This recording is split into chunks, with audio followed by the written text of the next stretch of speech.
Maladie d'Alzheimer, recherche et espoir, tel est le thème de cette conférence, puisqu'au cours des dernières années, la recherche dans la compréhension de cette maladie a beaucoup évolué. Donc nous allons voir ce que cela implique en termes de traitement, mais aussi de prévention. Et pour cela, nous avons le grand plaisir donc d'accueillir Monsieur Luc Buet, qui est directeur de recherche au CNRS, directeur de Lille Neurosciences et Cognition, INSERM, Université et CHU de Lille, sous vos applaudissements. Bonjour Monsieur Buet, merci beaucoup d'être avec nous. Et Mounia Chami, qui est chargée de recherche INSERM, Institut de pharmacologie moléculaire et cellulaire, CNRS, INSERM, Université Côte d'Azur, également du team leader Allspark. Mounia, je vous invite à nous rejoindre sous les applaudissements également.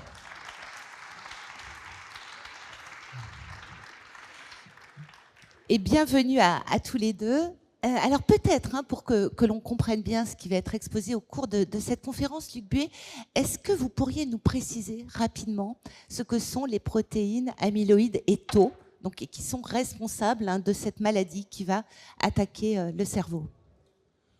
Oui, bonjour à tous. Oui, je pense que vous savez tous ce qu'est la maladie d'Alzheimer. Après, quels sont les acteurs de cette maladie? Ce sont en fait des protéines qu'on synthétise tous, qu'on a tous dans notre cerveau, qu'on appelle les protéines amyloïdes et les protéines tau. Les protéines amyloïdes, en fait, normalement, ont un rôle biologique. Ça peut être la neuroprotection, ça peut être comment contrôler le débit sanguin cérébral dans votre cerveau. Et puis, avec l'âge, pour des raisons diverses qu'on verra au cours de cette table ronde, les peptides amyloïdes sont un petit peu modifiés ou ne sont plus éliminés du cerveau. Donc, ils commencent à s'accumuler dans le cerveau. Et là, ils deviennent toxiques. Ils vont changer, entre guillemets, la transmission entre les cellules nerveuses. De l'autre côté, l'autre acteur, c'est finalement une protéine qui fait le squelette de nos cellules, qui agit un petit peu pour maintenir les tapis roulants qu'on a dans nos cellules nerveuses. Vous imaginez ces neurones qui sont connectés entre eux à travers ce qu'on appelle, nous, des synapses. Et ces petites connexions entre les neurones, il faut aller transporter de la base de la cellule à l'extrémité, donc ces synapses, un tas de composés dans les deux sens. Et donc, on a mis en place dans nos cellules des tapis roulants. Et la protéine tau assure le fonctionnement de ces tapis roulants. Dans la maladie d'Alzheimer, cette protéine tau est modifiée, les tapis roulants ne fonctionnent plus et on a un mécanisme de neurodégénérescence, de dégénérescence des cellules nerveuses. Merci beaucoup, c'était très clair. Alors peut-être avec vous, Mounia Chami, est-ce que vous pouvez nous rappeler ce que nous savons à ce stade de la pathologie amyloïde? Alors, je vais faire un peu d'histoire. C'est que la pathologie amyloïde, elle a été mise en évidence par le docteur Alois Alzheimer déjà en 1901. Et c'est en diagnostiquant une patiente jeune, relativement jeune, qu'il a découvert cette démence précoce. Et à son décès, au décès de cette patiente, il a demandé une autorisation de pouvoir accéder en fait aux échantillons de cerveau pour pouvoir qu'est-ce qui n'allait pas dans le cerveau de cette patiente qui est décédée de façon prématurée, enfin de façon précoce, par une démence. Il a décrit pour la première fois ces formes de plaques, ce qu'on appelle les plaques amyloïdes, en parallèle avec la pathologie tau, et il les a dessinées à ce moment-là dans un premier papier. Depuis ce temps-là, en fait, bien sûr, les recherches ont avancé pour décrire d'où viennent ces plaques amyloïdes. Et l'origine de ces plaques, c'est une protéine, comme Luc a dit, qui existe dans toutes nos cellules, les cellules nerveuses en particulier, et qui est, une fois qu'elle est produite, elle est coupée donc, en petits morceaux. Et parmi les fragments en fait, produits par cette protéine, il y a ce petit fragment qui s'appelle l'amyloïde bêta. Et la capacité de ce peptide amyloïde bêta en fait, à devenir toxique vient du fait qu'il peut s'agréger. Et en s'agrégeant, il crée des taches au niveau du cerveau et au dehors des neurones. Donc, en fait, les patients Alzheimer présentent tous ces pathologies amyloïdes. Alors, qu'est-ce qu'on a fait depuis en fait cette découverte? Bien sûr. Et quelles sont les pistes peut-être de recherche? Exactement. Quel espoir de traitement? Voilà. Alors, par rapport en fait à la découverte de ce peptide amyloïde bêta, les premières questions étaient de savoir comment c'est produit. Et donc, on sait maintenant quelles sont les enzymes, donc ces protéines qui sont impliquées dans cette coupure de la protéine précurseur. Donc, de plus, il y a eu des études qui ont démontré qu'il y a les formes génétiques de la maladie d'Alzheimer. Et les formes génétiques qui sont très rares, curieusement, en fait, ou de façon intrigante, ils touchent en fait les protéines impliquées dans la production, donc ces protéines APP, et les protéines impliquées dans la coupure de cette protéine qui sont des enzymes des sécrétases. Donc, il y a eu des études qui ont avancé sur cet aspect-là, sur comment cette protéine elle est coupée, quel est l'impact de ces mutations qui font que accélérer le développement de la maladie d'Alzheimer, parce qu'en fait, il existe chez tous les individus sains et on produit de l'amyloïde bêta, comme Luc l'a dit. Après, il y a des aspects, au-delà de thérapeutique, il y a les aspects diagnostiques. Est-ce qu'on va pouvoir utiliser ce peptide amyloïde bêta comme un moyen diagnostique? Et donc, les recherches ont avancé pour déterminer des approches qui sont très sensibles pour pouvoir détecter la bêta, bien sûr pas dans le cerveau, mais en périphérie. Donc, on a des approches qui permettent de détecter l'amyloïde bêta et la protéine tau, anormalement modifiée aussi dans le cours de la maladie d'Alzheimer. En termes de thérapie, plusieurs thérapies ont ciblé ce peptide amyloïde bêta toxique. Malheureusement, elles n'ont pas toutes été fructueuses parce que quand on cible en fait ce peptide amyloïde bêta, on enlève non seulement le peptide toxique, mais on enlève le peptide qui a un rôle physiologique. On agrège par ces approches d'immunothérapie ce peptide amyloïde bêta et en fait ça s'agrège dans les vaisseaux du cerveau et ça a des effets toxiques. Néanmoins, il y a des études récentes qui ont montré que en ciblant plus particulièrement un type d'agrégat d'amyloïde bêta, on peut avoir un espoir de ralentir la maladie d'Alzheimer. Et là encore, je veux vraiment que l'audience fasse attention, que le traitement n'est pas efficace chez tout le monde pour le moment, il est efficace uniquement chez les patients précoces, en fait diagnostiqués de façon très précoce. Diagnostiqués de façon très précoce et avec en plus des examens à réaliser régulièrement de surveillance. Voilà. Luc Buet, je reviens vers vous. Là aussi, est-ce que vous pourriez, pour le public, nous exposer les avancées, alors que dans le domaine diagnostique ou thérapeutique, Mounia vient de parler de traitement, on parle aussi de vaccins, de stimulation auditive. Est-ce que vous pouvez nous faire rapidement un petit point sur ces différentes avancées ? Oui, alors il y a deux aspects. Il y a les aspects de médicaments qui sont disponibles pour la maladie d'Alzheimer actuellement. Et puis, il y a tout ce qui est, on va dire, futur candidat médicaments. Et là, on en a plusieurs. Donc là, Mounia vient de décrire une des immunothérapies passives. Alors quand on parle d'immunothérapie passive, en fait, c'est un vaccin, mais à la place de vacciner de façon classique, où c'est votre corps qui réagit, on va directement injecter l'anticorps qui va reconnaître l'agent pathogène. Alors dans notre cas, je vous ai parlé des protéines amyloïdes et de la protéine tau, ce sont les agents pathogènes qu'on va cibler. Donc le nouveau médicament qui arrive en Europe, dont on vient de parler, qui est le lecanemab, donc qui cible les peptides amyloïdes, et évidemment il y a une stratégie également pour aller cibler les protéines tau.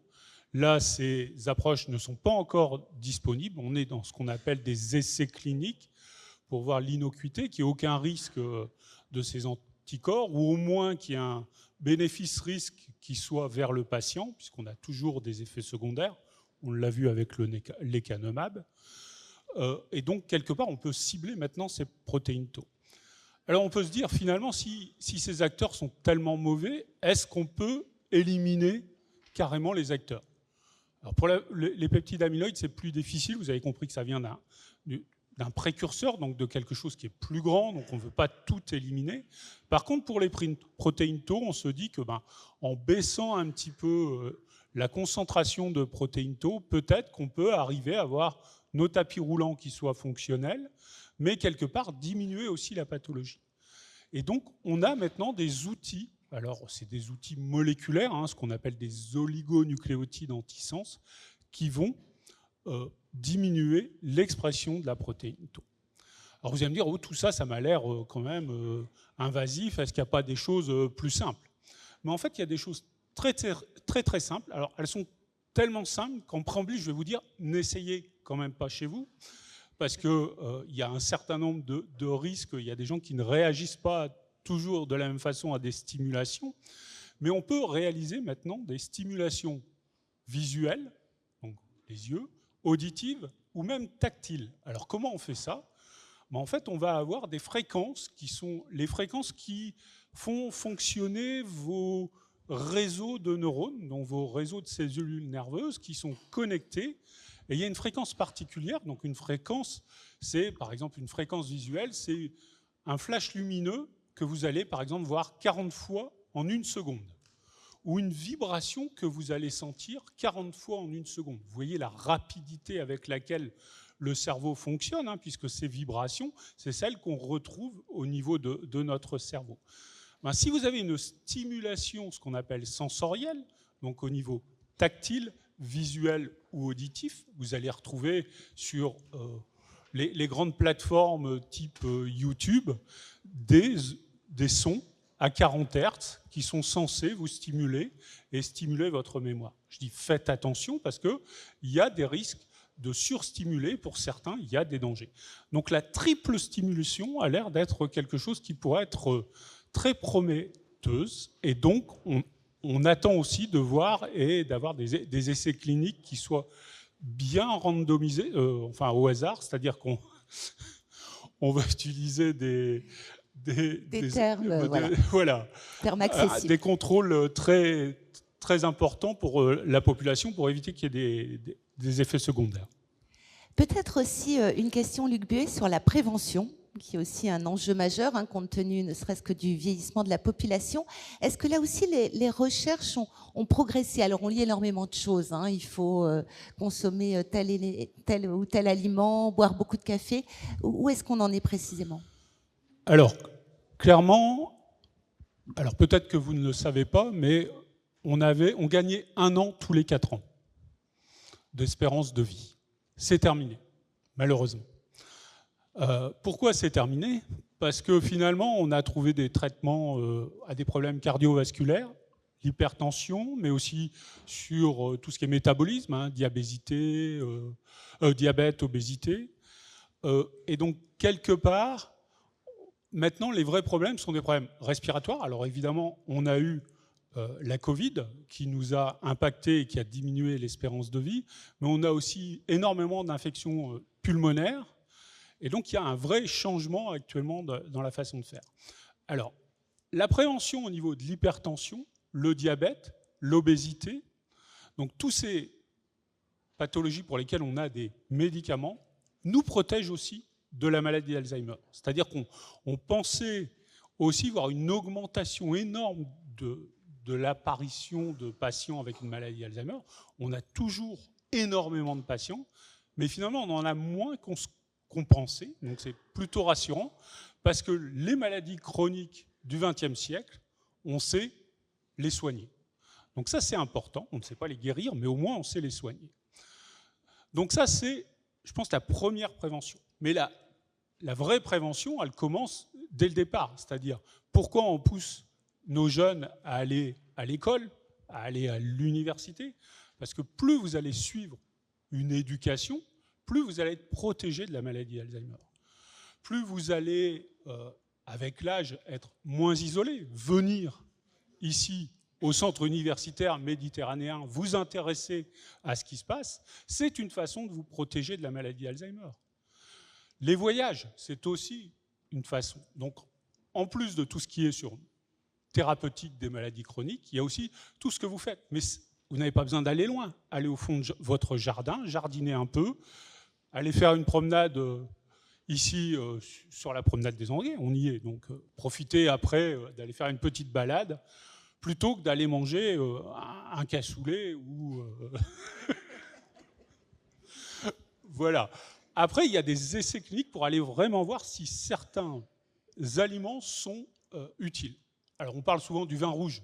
Ah oui, mais pour qu'il soit vraiment utile, le vin rouge, il faudrait en boire des litres. Et là, l'alcool serait vraiment mauvais. Là, l'alcool est mauvais pour votre cerveau. Donc ça aussi, prenez plutôt, je ne sais pas, un jus de raisin. Mais il y a des boissons qui sont protectrices. Le café, par exemple. Le café est quelque chose de très protecteur pour la maladie d'Alzheimer. Alors je vous dis ça comme ça parce que c'est les études épidémiologiques, c'est-à-dire on regarde en santé publique les gens qui boivent du café, est-ce qu'ils sont protégés pour la maladie d'Alzheimer? C'est le cas.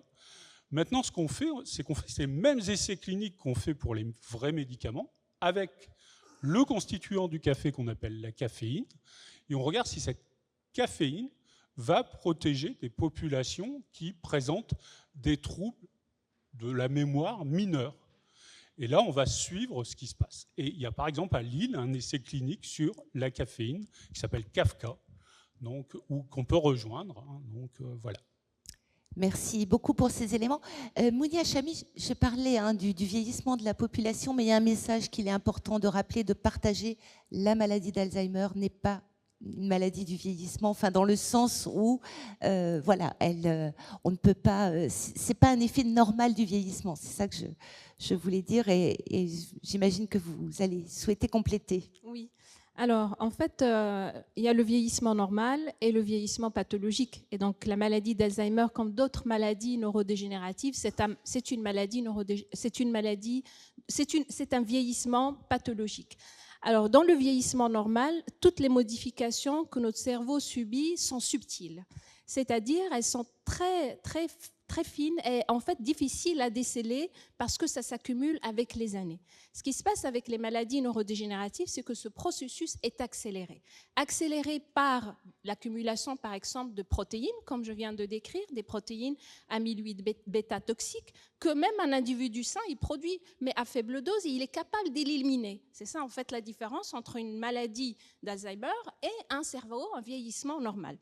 Il y a également, en fait, la notion de volume de cerveau. En fait, on parle, est-ce qu'on perd, en fait, les neurones au cours du vieillissement normal, et comment ça se passe, ce phénomène-là, dans conditions pathologiques. Dans les conditions de vieillissement normal, effectivement, il y a une perte du volume cérébral dans une région particulière du cerveau, le ventricule. Mais les mesures qui ont été faites en fait sur des cohortes très importantes à l'échelle européenne ou voire internationale ont montré que ces changements sont vraiment subtils et que c'est pas une mesure qui qualifie le vieillissement de notre cerveau. Pareil, en fait, un autre phénomène, ou pour rebondir sur ce point-là, par exemple, dans la maladie d'Alzheimer, c'est cette zone-là, mais il y a également une zone plus particulière qui est touchée, c'est ce qu'on appelle l'hippocampe. C'est la zone du cerveau qui régit la mémoire, l'apprentissage et la mémoire. Donc, ça, c'est une différence. Donc, ce n'est pas la même zone de cerveau. Le cerveau, c'est un organe qui ne peut pas régénérer. Ce n'est pas comme la peau. Donc, en fait, quand ils partent, ils ne sont pas régénérés. Il y a une population de neurones ou de précurseurs qui sont en fait présents dans des régions particulières du cerveau et qui permettent ce renouvellement, un petit renouvellement de ces neurones-là. Ce qui se passe dans la maladie d'Alzheimer, c'est que ces petits neurones, enfin ces neurones régénérateurs, ils sont amoindris, donc il y en a moins. Et il y a donc en fait une dégénérescence accélérée parce que le cerveau n'est pas capable de régénérer, même de façon très minime, dans le contexte de maladies neurodégénératives comme la maladie d'Alzheimer. Il y a également l'inflammation. L'inflammation se développe également avec l'âge ou avec des pathologies annexes qui se développent avec l'âge. Et dans le contexte de la maladie d'Alzheimer, cette inflammation, elle est beaucoup plus accélérée et elle est amplifiée par la présence de ces protéines toxiques, l'amyloïde bêta ou la protéine tau. Donc en fait, on distingue vraiment facilement entre un vieillissement normal et un vieillissement pathologique par le fait que c'est accéléré, par l'intervention de protéines, l'accumulation de protéines toxiques que le cerveau n'est plus capable à éliminer. Et d'ailleurs, il y a pareil, pour revenir à l'aspect de thérapeutique, ça aussi c'est une piste potentielle thérapeutique, c'est d'accélérer ou d'aider les neurones ou nos cellules en fait à se débarrasser de ces produits toxiques, de pouvoir les éliminer, les aider à les éliminer. Donc voilà, en fait, il y a les aspects de différence entre le vieillissement normal et pathologique. Même dans le contexte de la maladie d'Alzheimer, on distingue facilement en fait les formes génétiques des formes sporadiques. Et les formes sporadiques se développent beaucoup plus lentement que les formes génétiques, par exemple. Très bien, merci beaucoup. Peut-être avant de prendre les questions du public, Luc Buet, un mot sur la génétique, parce qu'on l'a un petit peu abordé. Alors je sais que c'est un challenge de vous demander quelques précisions rapidement, mais voilà, c'est quand même une minorité de cas, plutôt des malades jeunes, c'est ça? Oui, alors quand on parle de formes génétiques, pour tout le monde, c'est les formes familiales, c'est-à-dire vous allez hériter, entre guillemets, de la maladie de vos parents, soit du père, soit de la mère. Et donc là, ces formes-là sont très rares. C'est environ 0,3% des cas en France, moins de 1% en fonction des études. Mais vous vous rendez compte que c'est vraiment très très peu de familles. Ces familles, on les a pour la plupart identifiées. Donc on connaît ces familles un petit peu en France. Et voilà, ça, ce sont les formes héréditaires très rares. Après, la génétique de la maladie d'Alzheimer, elle est beaucoup plus large.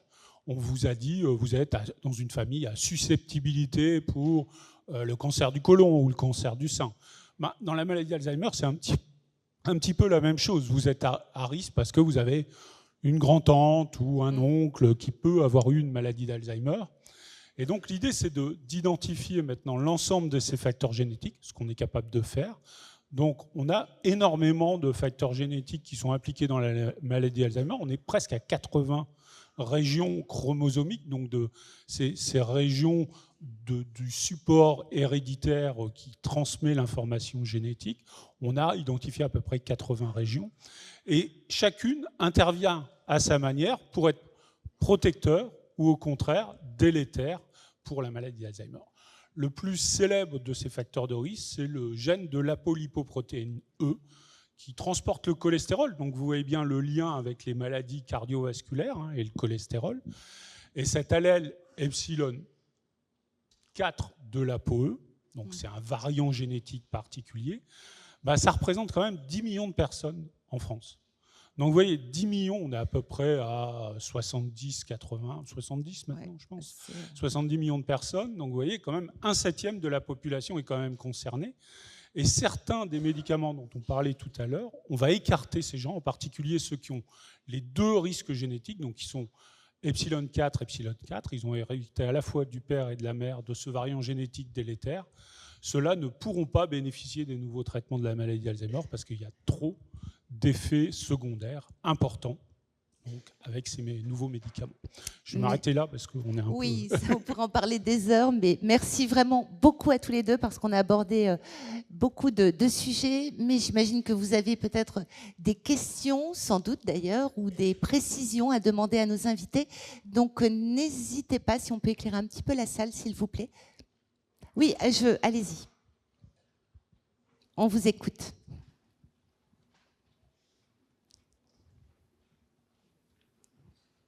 Le micro arrive jusqu'à vous.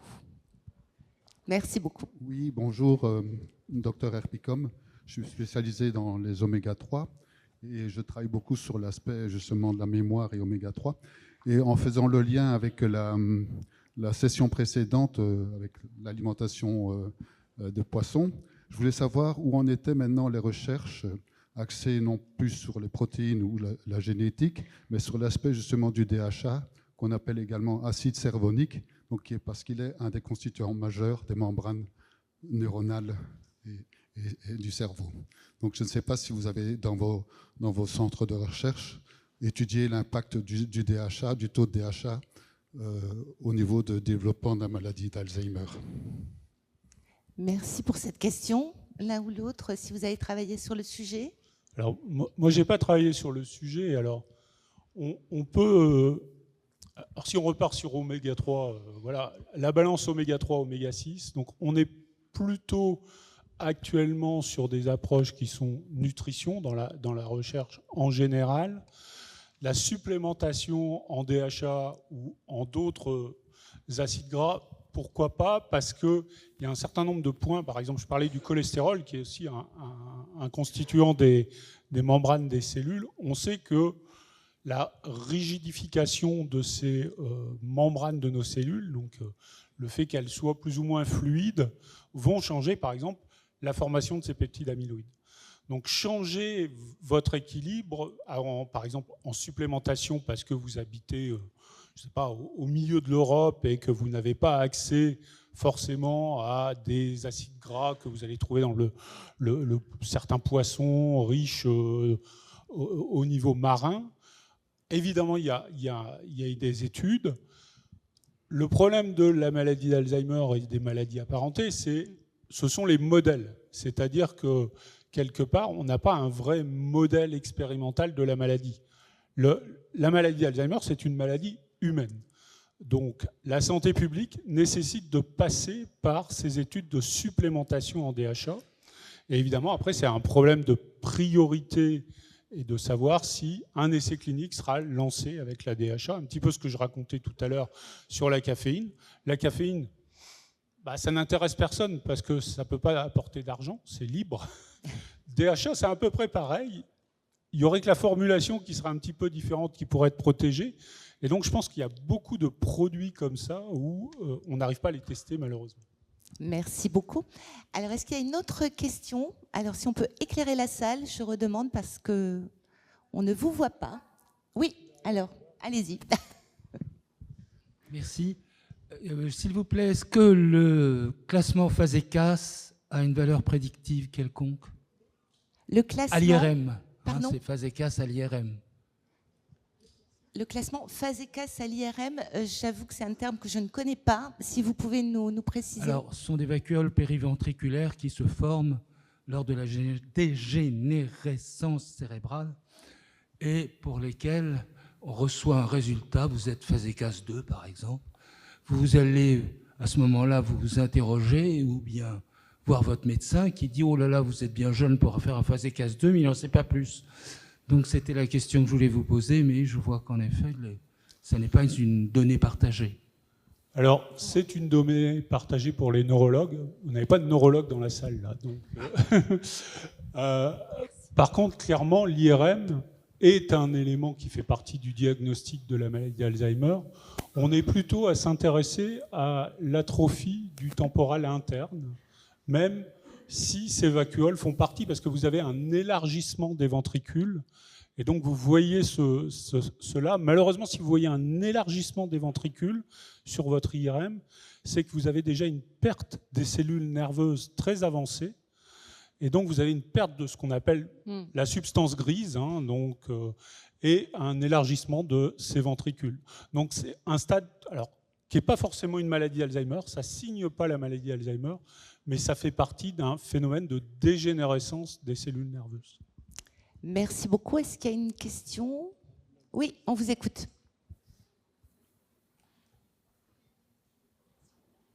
Merci, bonjour.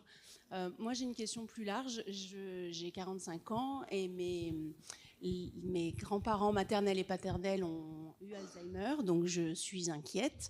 Mais je bois beaucoup de café, je lis beaucoup.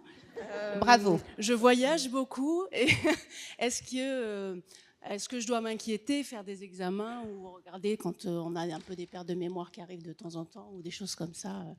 Comment je peux anticiper et faire baisser mon inquiétude, en fait? Merci, madame, pour cette question. Quel conseil on peut donner, Mounia Chami, Alors, peut-être? en fait, rapidement. Il faut continuer donc, ce que vous êtes en train de faire, c'est-à-dire à lire, à voyager, à stimuler votre cerveau, à faire des exercices.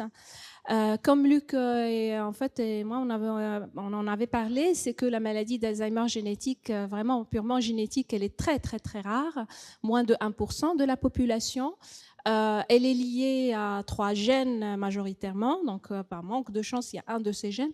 La maladie se déclare vraiment très très tôt. Par contre, il y a des formes sporadiques ou avec susceptibilité génétique.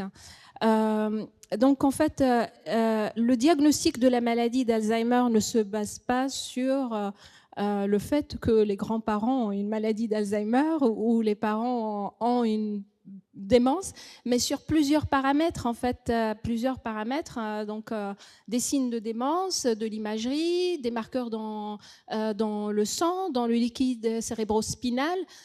C'est l'ensemble de ces éléments qui va établir en fait un vrai diagnostic de la maladie d'Alzheimer. Alors, tout ce que je peux vous dire, c'est de ne pas vous inquiéter, de continuer vos activités intellectuelles. Et puis voilà, enfin c'est... Après, je pense qu'il faut juste dire qu'il y a des centres mémoire partout en France. Et si vraiment ça vous empêche de dormir la nuit, voilà, allez consulter. On peut consulter, voilà, un oubli bénin ou des choses comme ça. On ne s'inquiète pas à partir d'un oubli bénin, on est d'accord. Très bien. Eh bien, écoutez, un immense merci à vous deux. On vous applaudit une nouvelle fois. C'était particulièrement riche.